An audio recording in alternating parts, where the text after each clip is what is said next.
La mujer a la que llamaban farsante estaba de pie en la calle principal cuando Marta empezó a hablar. Era martes, lo que significaba que la tienda de alimentos estaba abierta y la mayor parte del pueblo andaba afuera. Marta tenía una voz hecha para la distancia, y la usaba. Dijo que Mali le había vendido una lata de algo que no le hizo nada a la tos de su sobrino, y quería que el pueblo lo supiera. Dijo que una mujer que viajaba sola con una bolsa de remedios no era una curandera. Dijo que había una palabra para lo que Mali era, y no era una palabra bonita. La gente se rió. No todos, pero sí los suficientes. Mali se quedó de pie con su maletín al costado y no se movió. Tenía una serenidad que algunos interpretaban como culpa y otros habrían interpretado como paciencia si hubieran estado prestando otro tipo de atención. Tenía 25 años y ya había estado en calles como esta antes. Sabía esperar. Frank estaba recargado en el poste afuera de la tienda de alimentos. Observaba. No era un hombre que se metiera en los asuntos de los demás sin motivo, y todavía no había encontrado el suyo. Tenía una forma de quedarse muy quieto él también, y ellos dos, la mujer en la calle y el hombre en el poste, eran lo más quieto del pueblo esa mañana. Entonces alguien gritó desde la dirección del molino. Dos hombres traían a un muchacho cargando, con la mano envuelta en un costal de alimento que ya estaba oscuro por la sangre. Los hombres gritaban pidiendo al doctor. Alguien les dijo que el doctor Henry llevaba 3 semanas fuera en su recorrido y no se le esperaba de vuelta antes de la primera nevada. El muchacho se llamaba Charlie. Tenía 14 años y trabajaba en el molino debido al problema de espalda de su padre. La sierra le había alcanzado 3 dedos y había desgarrado más que cortado, y los hombres que lo cargaban se veían más asustados que Charlie, porque Charlie se había ido a un lugar tranquilo por dentro, como hace la gente cuando el dolor se vuelve demasiado grande. Frank bajó del porche. Miró al muchacho, luego miró a Mali y dijo: ¿Sabe coser una herida? No fue del todo una pregunta. Mali ya estaba abriendo su maletín. Acomodaron a Charlie en la mesa dentro de la tienda de alimentos porque era la más cercana y era ancha. Mali pidió agua limpia, una lámpara cerca y a alguien que le sostuviera firme el brazo al muchacho.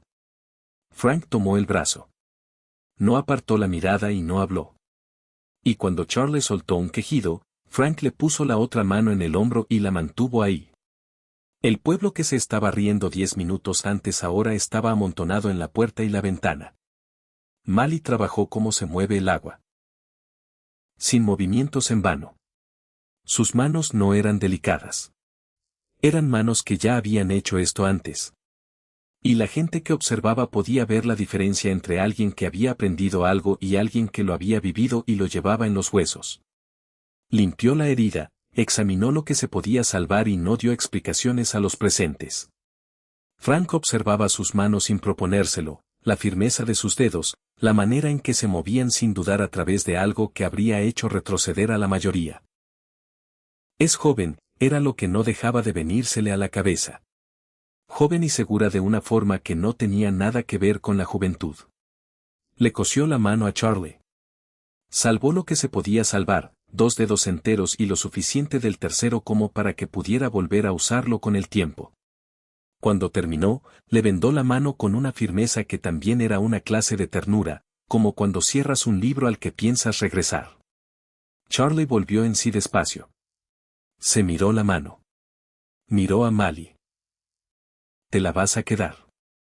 A él se le llenaron los ojos de lágrimas, pero no lloró porque tenía 14 años y todo el pueblo lo estaba viendo. Frank mandó salir a los demás hombres. Pagó por la tela que ella había usado sin que se lo pidieran. Mali volvió a guardar todo en su maletín con el mismo orden de siempre. Cada cosa regresó a su lugar. Frank observó eso también. El orden, la forma en que nada era descuidado. Afuera, la calle se había quedado en silencio de una forma distinta a la de antes. En la casa de huéspedes no quedaban cuartos. Las carretas de carga se habían retrasado 3 días camino arriba y los hombres estaban esperando a que pasaran. Frank le dijo esto sin rodeos, más como una descripción de la situación tal como estaba. El rancho tenía un cuarto al fondo, saliendo de la cocina, con un catre y una estufa, y era bienvenida a quedarse ahí hasta que el doctor Henry pasara. Lo dijo de la forma en que un hombre dice algo que ya decidió que es lo correcto y no ve necesidad de adornar. Mally lo miró un momento, luego recogió su maletín.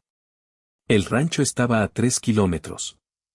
Se fueron a caballo porque Frank tenía el suyo en el poste y lo trajo sin discutir. Ella puso el pie en el estribo y se acomodó detrás de él con el maletín en el regazo, y ninguno de los dos le dio más vueltas al asunto. El frío bajaba de la sierra, el camino estaba bien congelado y la luz se iba rápido, sacándole el color a los campos antes de que uno estuviera listo para dejarlo ir. El cuarto del fondo era chico y olía a madera y a harina vieja. Había un catre, una estufa, una ventana que daba a la cerca y, más allá, el llano café del pastizal de invierno.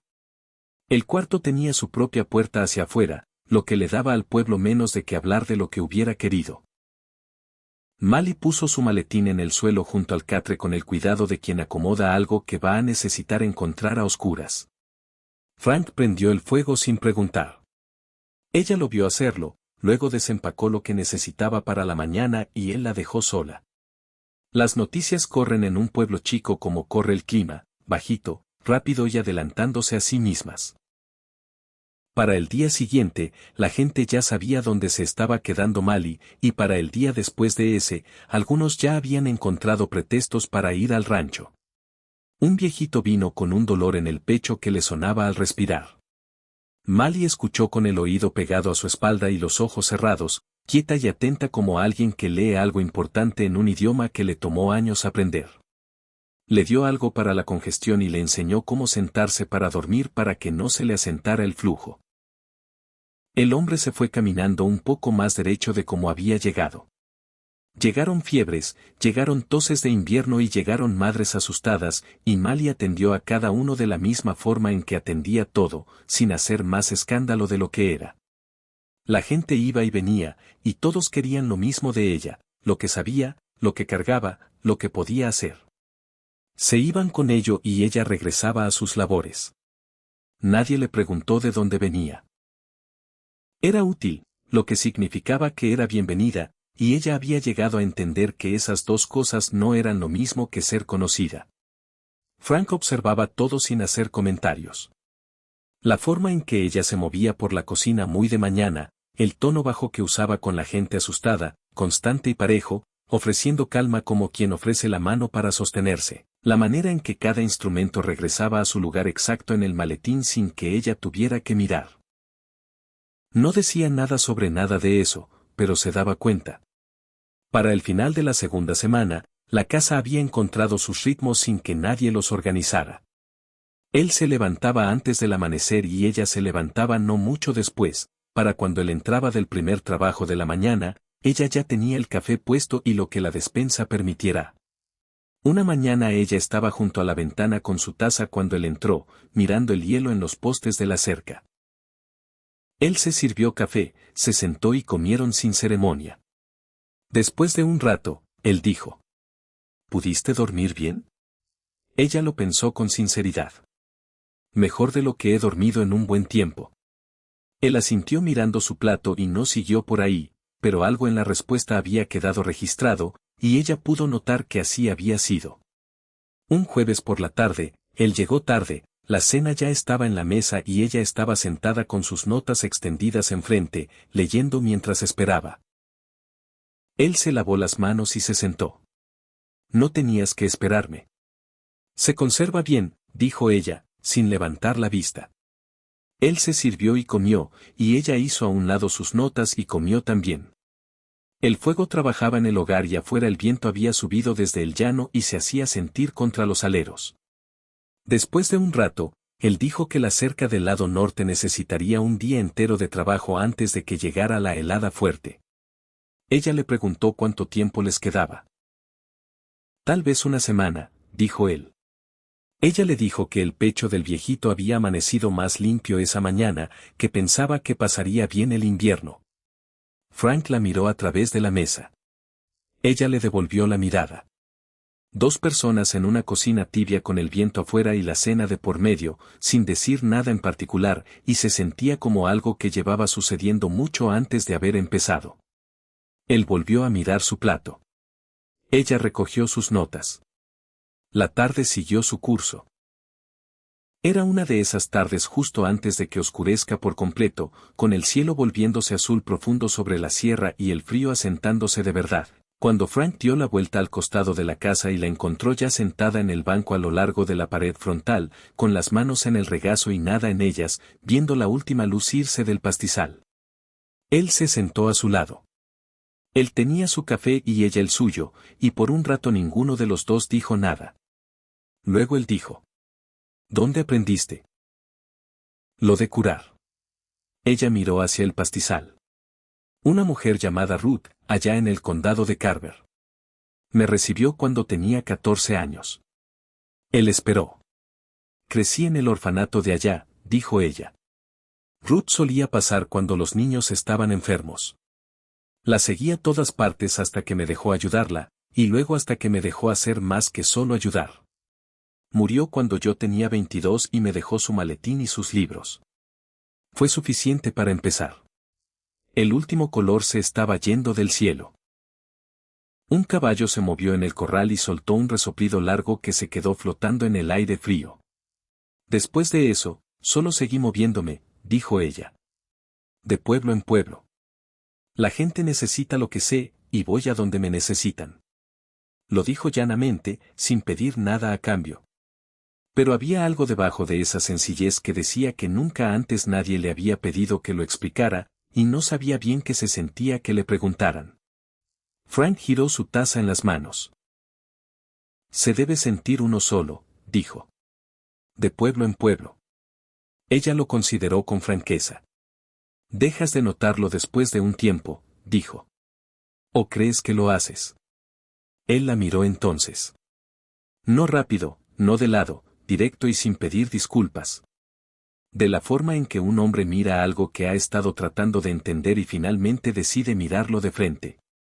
Ella le sostuvo la mirada sin apartarla. Después de un momento, él volvió a mirar hacia la sierra. Se levantó y recogió ambas tazas. Ya viene el frío, dijo. Ella se levantó a su lado, entraron, la puerta se cerró y la noche se asentó sobre el rancho. Fue en la tercera semana cuando alguien trajo el chisme al pueblo. Una mujer había muerto, decían, en otro pueblo bajo los cuidados de Mali.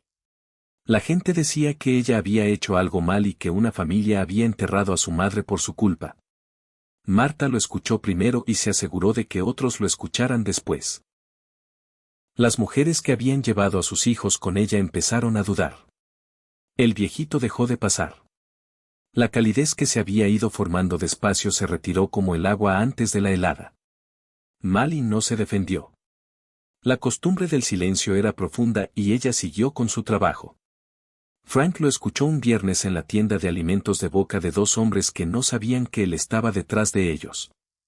Llegó a casa y picó leña durante un buen rato en el frío, y luego entró. Ella estaba en la mesa con sus notas. Él se sirvió café, se paró junto a la ventana y la quietud se mantuvo por un rato antes de que él dijera. Andan diciendo cosas sobre una mujer que murió. Mali dejó la pluma. Se miró las manos planas sobre la mesa.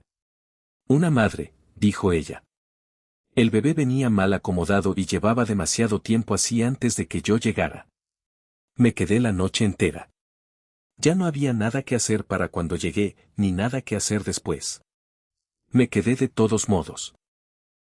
Frank la miró. Ella no apartó la mirada de sus manos. Está bien, dijo él. Tomó su café y volvió a la ventana. Ella se quedó sentada mucho tiempo después de que él salió del cuarto, con las manos todavía sobre la mesa. La lámpara ardía bajito junto a sus notas y ella no estiró la mano hacia ellas. La noticia llegó a través del encargado del correo cerca del final de la quinta semana. El doctor Henry había tomado un puesto al este de las montañas y no regresaría a su recorrido. La gente estuvo comentando la noticia un par de días y luego se puso práctica, como hace la gente cuando la alternativa es quedarse sin nada. En silencio, sin que nadie lo decidiera, empezaron a llevarle cosas a Mali.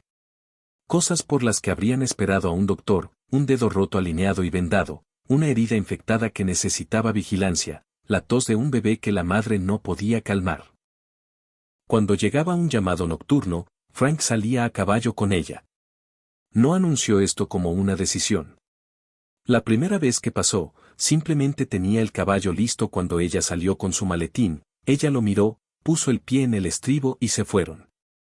Él esperaba afuera en el frío mientras ella trabajaba, y cuando salía, él seguía ahí. Regresaban a caballo en la oscuridad sin discutirlo. Pasó de esa forma cada vez después de esa.